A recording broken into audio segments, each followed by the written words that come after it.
शेटपळमध्ये काही सकाळच्या सुमारास एक दुर्दैवी घटना घडली होती आणि नेमकं काय ही घटना आहे आपण आता जाणून घेणार आहोत. काय नेमका प्रकार कुठं घडलाय, ठिकाण काय आणि महावितरणकडे कशा पद्धतीने संपर्क साधला होता? खडकी वस्ती आहे. तिथं शॉर्ट सर्किटमुळे तारा तुटले. त्याच्यानंतर मग ते पेटल्यामुळे आम्ही इजवाय गेलो. ते इजवताना रिटर्न येताना मग ते तारावर ते पडल्यामुळे ह्यांनी नाही केलं. मग मी नंतर जाऊन ते फ्युजच्या तारा काढल्या, हाताला भाजले माझ्या. ते आता त्याच्या मोबाईलवरनं फोन केला. ते फोन केल्यावर त्यांनी उचलला आणि सांगितलं होतं की तारा तुटल्यात म्हणून. मग ते म्हणले ठीक आहे, बंद करतो आम्ही. त्यावेळेस वेळेत बंद केलं नाही नाही आणि आधी झालत तारा तुटल्याच. तेव्हा पेटल्यावर त्यांनी फोन करून सांगितलं होतं की इथं तारा तुटल्यात, ते बंद करा. त्याचं वय अंदाजे असेल 23-24. नाव काय? मनोज डंके. मनोज डंके. तर सध्या तरी सकाळच्या सुमारास ही दुर्दैवी घटना घडलेली आहे. महावितरणच्या अधिकाऱ्यांना जे प्रत्यक्ष स्थळी घटनास्थळी तिथं हजर होते त्यांनी महावितरणच्या अधिकाऱ्यांना फोन करून सांगितलं होतं की या ठिकाणी शॉर्ट सर्किट झालेला आहे आणि तातडीनं वीज पुरवठा खंडित करा असा निरोप दूरध्वनीवरून दिलेला होता. परंतु तातडीनं हा वीज पुरवठा खंडित न केल्यामुळं एका युवकाचा तरुणाचा दुर्दैवी अंत झाल्यामुळं आता महावितरणच्या कार्यालयासमोर त्याचा मृतदेह घेऊन हे शेटपळ मधील जे तरुण आहेत, ग्रामस्थ आहेत, ते आता महावितरणच्या कार्यालयावरती आलेले आहेत. साहेबांची नेमकी काय प्रतिक्रिया आपण त्यांच्याकडनं जाणून घेऊयात की नेमकं काय घडलं होतं, फोन कशा पद्धतीनं त्यांना झालेला होता, पण पुढची कार्यवाही त्यांनी काय केली का हे जाणून घेऊयात.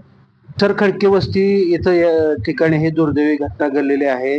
ज्यांनी आपल्याला संपर्क साधला होता त्यांचं म्हणणं आहे आपल्या रेकॉर्डला काय नेमकी किती वेळ नोंदली गेलेली आहे आणि त्यांनी आता बाहेर संपर्क साधला असता, त्यांना विचारलं असता, त्यांनी सांगितलं की आम्ही साहेबांना सांगितलं होतं बंद करतो म्हणाले होते, परंतु वेळेत त्यांनी बंद केलेलं नाही. हा हलगर्जीपणा त्यांच्याकडून झालेला आहे. त्यामुळे आता एका युवकाचा मृत्यू झालेला आहे शॉर्ट सर्किटमुळे, त्या करंट लागून. तुम्ही काय सांगाल नेमकी काय परिस्थिती झाली होती? फेडर ट्रिप झाला नाही एलटीची तार तुटल्यामुळं. मग आमच्या साळुंके म्हणून वायरमन आहेत, त्यांनी मला फोन केले की बंद करून द्या. मग मी बंद करून दिल्यानंतर त्यांनी जाऊन तिथं डिओ तोडले. मी इथं टाइम सुद्धा टाकलेला आहे.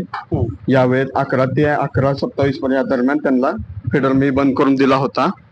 मग त्याच्यामुळे मग बंद करून दिल्यानंतर पुन्हा फेडर चालू करून घेतलाय. डिओ ह्याने तोडले असा तुमचा आरोप आहे, काय पुरावा आहे का तुमच्याकडे? काय आता ते तुम्ही डिओ तोडले म्हणून आता तुम्ही बोललात, काय आमचे वायरमन तोडले. वायरमॅनने तोडला. मग आता ह्या घटनेला जबाबदार कोणाला समजायचं?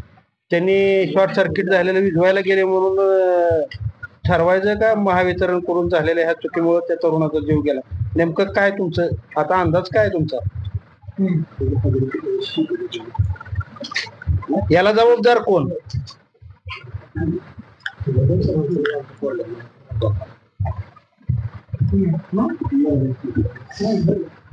आमचं फेडर ट्रिप झालं नाही, एलटीची तार तुटल्यामुळे फेडर ट्रिप झालं नाही. एसटीची तार तुटल्यावर फेडर ट्रिप होतो आणि जर का फ्यूज तार जर का जाड टाकली असेल तरी पण मग तिथला डिओ जात नाही. फ्यूज तार जर का बारकी असेल तर मग नक्की ट्रान्सफॉर्मर ट्रिप होतो. तुम्हाला कॉल केलता ह्या दरम्यान शॉर्ट सर्किट झालंय, किती वेळानं तुमचा कर्मचारी त्या ठिकाणी पोहोचला, त्याचं काय रेकॉर्ड आहे का? 11 वाजता प्रत्यक्ष घटनास्थळी कोण गेलेलं होतं? साळुंके म्हणून वायरमन आहेत आमचे, बीडी साळुंके, ते गेले होते. 11 वाजता मला फोन केला त्यांनी. मी 11 वाजता दिल्यावर मग त्यांनी तिथं गेले होते. काय फोटो वगैरे घटनास्थळ पोहोचलोय तिथं म्हणून काय त्यांनी पाठवलं का? तशी काय पद्धत आहे का? नाही, त्यांनी तसं पाठवलं नाही. परमिट घेतलं म्हणजे ते देव तोडण्यासाठी किंवा काय तर काम असेल तिथं काय तर झालं असेल म्हणून घेतलं होतं. आता ह्याला जबाबदार कोणाला धरायचं? महावितरणची चूक आहे की नाही? आहे आता मी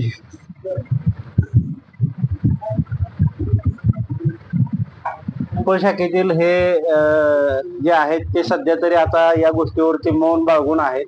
पण आता शेटपळमधील एका तरुणाचा दुर्दैवी अंत झालाय हे मात्र निश्चित आहे. त्याचे नातेवाईक ग्रामस्थ असतील ते आता महावितरणच्या या कार्यालयावरती आलेले आहेत. वरिष्ठ काय आदेश देतील आणि नातेवाईक काय भूमिका घेतील हे पाहावं लागेल.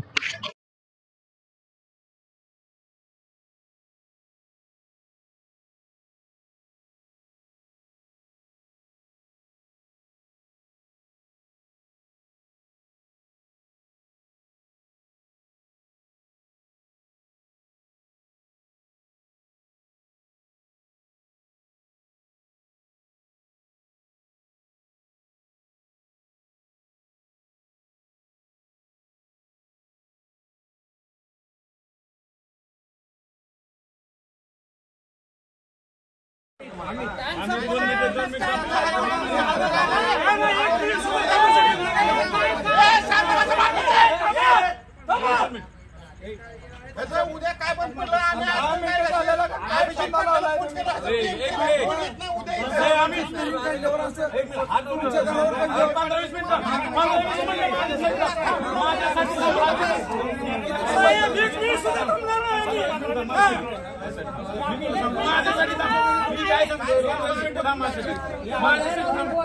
वीस मिनिटं माझ्यासाठी मी हात जोडून सांगतो. 20 मिनिटं 10 मिनिटं 4 तास झाले इथं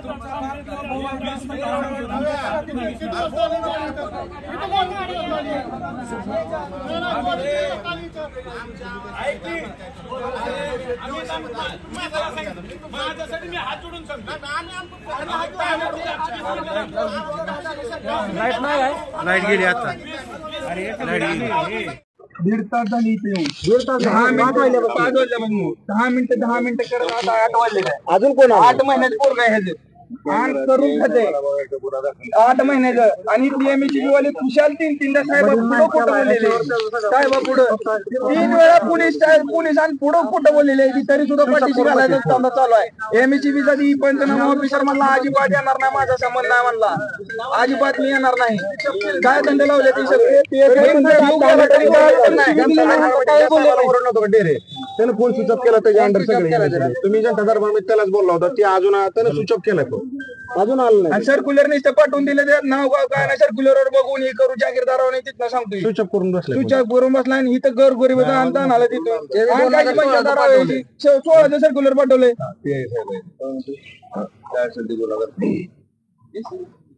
गुन्हा कुणा नावाने ते सगळ्यांच्या नावाने सगळी MSCB वाली एवढी.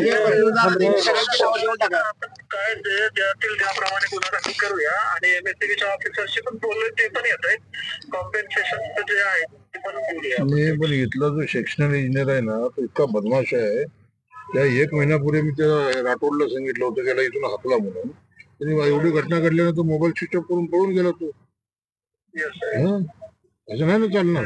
त्याच्यावर गुन्हे दाखल करा तुम्ही. ताबडतोब करा गुन्हे दाखल. हे लोक ऐकायला तयार नाही अजिबात. बॉडी इथून हलवत नाही. गुन्हा दाखल करायचं यांच्यावर करा. ठिकाणावर GD यांच्यावर करून आपलं कोण होतं ना तार धरलेली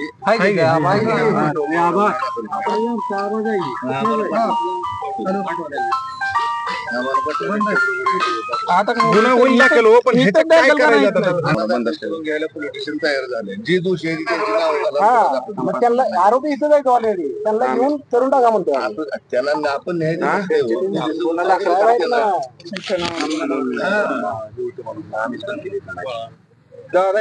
कंपन्सेशन डेअरीवर गुन्हा दाखल 4 लाख आहे गव्हर्नमेंट.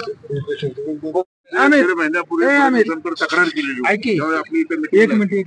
त्याच्यानंतर मी अधिकाऱ्यांना एसी मानेला आणि राठोडला सांगितलं होतं याला इथं ठेवू ना. त्याच्या उपर ठेवून आज घटना घडल्यावर तो पळून गेला. म्हणजे त्याला नोकरीची गरज नाही. त्याच्या मागं म्हणजे असं काय आहे ट्रान्सफॉर्मर त्यानं त्या कॉन्ट्रॅक्टर पैसे देणार म्हणून माधुर. आणि किती आपल्याच लोकांनी तक्रारी केल्या. आपल्याला पैसे मागतोय सगळ्यांना. म्हणून तुम्हाला सांगतो आता त्याच्यावर गुन्हा दाखल झाला की त्याला पुढचं काय करायचं ते करतो आपण. तुम्ही पहिले पोलीस स्टेशनला